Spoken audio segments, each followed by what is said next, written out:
ರನ್ಯಾ ಕುಟುಂಬದಲ್ಲಿ ಇರಲಿಲ್ಲವಾ ಹೊಂದಾಣಿಕೆ? ಮದುವೆಯಾದ ತಿಂಗಳಲ್ಲಿ ಕೌಟುಂಬಿಕ ಕಲಹ ಆಗಿದ್ದಕ್ಕೆ ಖಿನ್ನತೆಗೆ ಒಳಗಾಗಿದ್ರ ಪತಿ. ಇದರ ಮಧ್ಯೆ ರನ್ಯಾ ರಾವ್ ಗೋಲ್ಡ್ ಸ್ಮಗ್ಲಿಂಗ್ ಕೇಸಲ್ಲಿ ರಾಮಚಂದ್ರ ರಾವ್ ಹೇಳಿಕೆ ದಾಖಲು. ಈ ಎಲ್ಲದರ ಡೀಟೇಲ್ಸ್ ಇಲ್ಲಿದೆ, ನೀವೇ ನೋಡಿ. ನಟಿ ರನ್ಯಾ ರಾವ್ ಕೇಸಲ್ಲಿ ಮಲತಂದೆಯ ವಿಚಾರಣೆ. ಪ್ರೋಟೋಕಾಲ್ ಸಂಬಂಧ ರಾಮಚಂದ್ರ ರಾವ್ ಹೇಳಿಕೆ ದಾಖಲು. ಸ್ಯಾಂಡಲ್ವುಡ್ ನಟಿ ರನ್ಯಾ ರಾವ್ ಗೋಲ್ಡ್ ಸ್ಮಗ್ಲಿಂಗ್ ಕೇಸ್ನ ತನಿಖೆ ಇನ್ನಷ್ಟು ಚುರುಕುಗೊಳಿಸಿರುವ ಗೌರವ್ ಗುಪ್ತಾ ತಂಡ ಪ್ರೋಟೋಕಾಲ್ ದುರ್ಬಳಕೆ ಸಂಬಂಧ ವಿಚಾರಣೆ ನಡೆಸಿದೆ.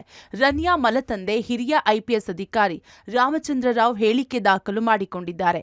ಈಗಾಗಲೇ 10ಕ್ಕೂ ಹೆಚ್ಚು ಜನರ ವಿಚಾರಣೆ ನಡೆಸಿರೋ ತಂಡ ಇದೀಗ ರಾಮಚಂದ್ರ ರಾವ್ ಹೇಳಿಕೆ ದಾಖಲಿಸಿದ್ದಾರೆ.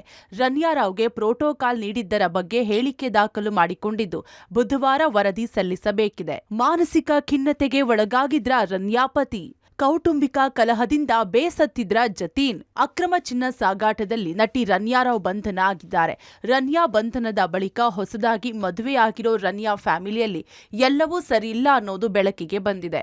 ಮದುವೆಯಾದ ಒಂದೇ ತಿಂಗಳಲ್ಲೇ ಜತೀನ್ ರನ್ಯಾ ನಡುವೆ ಹೊಂದಾಣಿಕೆ ಇರಲಿಲ್ಲ ಅನ್ನೋದು ತಿಳಿದು ಬಂದಿದೆ. ಪದೇ ಪದೇ ಎಲ್ಲಾ ವಿಚಾರದಲ್ಲಿ ಗಲಾಟೆ ಮಾಡಿಕೊಳ್ತಿದ್ದ ರನ್ಯಾ ಜತೀನ್ ಕುಟುಂಬಸ್ಥರಿಂದ ಸಾಕಷ್ಟು ಬಾರಿ ರಾಜಿ ಸಂಧಾನಕ್ಕೆ ಯತ್ನ ನಡೆದಿತ್ತು. ಆದರೂ ಇಬ್ಬರ ನಡುವೆ ಸರಿಹೋಗದೆ ಭಿನ್ನಾಭಿಪ್ರಾಯ ಮುಂದುವರೆದಿತ್ತು. ಒಂದೇ ಮನೆಯಲ್ಲಿದ್ರೂ ಪತ್ನಿಯಿಂದ ಜತೀನ್ ದೂರ ಇದ್ರು. ಕೌಟುಂಬಿಕ ಕಲಹದಿಂದ ಮಾನಸಿಕ ಖಿನ್ನತೆಗೆ ಒಳಗಾಗಿದ್ದ ಜತೀನ್ ಮನೋವೈದ್ಯರ ಬಳಿ ಚಿಕಿತ್ಸೆ ಪಡೆಯುತ್ತಿದ್ದರಂತೆ. ಖಿನ್ನತೆ, ಪ್ಯಾನಿಕ್ ಅಟ್ಯಾಕ್ ನಿಯಂತ್ರಣಕ್ಕೆ ಮಾತ್ರೆಗಳನ್ನ ಸೇವಿಸುತ್ತಿದ್ದರಂತೆ. ತರುಣ್ ರಾಜ್ ವ್ಯವಹಾರದ ಮೇಲೆ ಇಡಿ ಕಣ್ಣು. ಬ್ಯಾಂಕ್ ಡೀಟೇಲ್ಸ್ ಜಾಲಾಡುತ್ತಿರುವ ಇಡಿ ಟೀಮ್. ಗೋಲ್ಡ್ ಸ್ಮಗ್ಲಿಂಗ್ ಕೇಸಲ್ಲಿ 2ನೇ ಆರೋಪಿ ತರುಣ್ ರಾಜ್ ವ್ಯವಹಾರದ ಮೇಲೆ ಇಡಿ ಕಣ್ಣಿಟ್ಟಿದೆ. ತರುಣ್ ರಾಜ್ ಬ್ಯಾಂಕ್ ಡೀಟೇಲ್ಸ್ ಜಾಲಾಡುತ್ತಿರುವ ಇಡಿ ಅಧಿಕಾರಿಗಳು ಡಿಆರ್ಐ ತನಿಖೆ ವೇಳೆ ಬೆಳಕಿಗೆ ಬಂದಿದ್ದ ಹವಾಲಾ ವಹಿವಾಟು ಆಗಿರುವ ಬಗ್ಗೆ ಶೋಧ ನಡೆಸಲಾಗುತ್ತಿದೆ.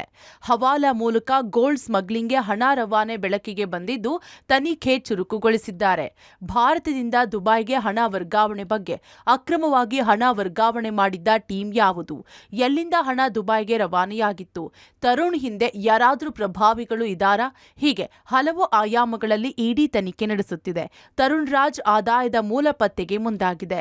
ರನ್ಯಾ ಗೋಲ್ಡ್ ಸ್ಮಗ್ಲಿಂಗ್ ಕೇಸಲ್ಲಿ ಎಲ್ಲಾ ಆಯಾಮದಲ್ಲಿ ತನಿಖೆ ಕೈಗೊಂಡ ಇಡಿ ಹಾಗೂ ಡಿಆರ್ಐ ಆರೋಪಿಗಳ ಹೆಸರಲ್ಲಿ ಇರುವ ಬ್ಯಾಂಕ್ ಖಾತೆಗಳು, ವಹಿವಾಟು ಪರಿಶೀಲನೆ ನಡೆಸುತ್ತಿದೆ.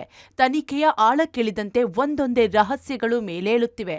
Crime bureau, public TV, Bengaluru.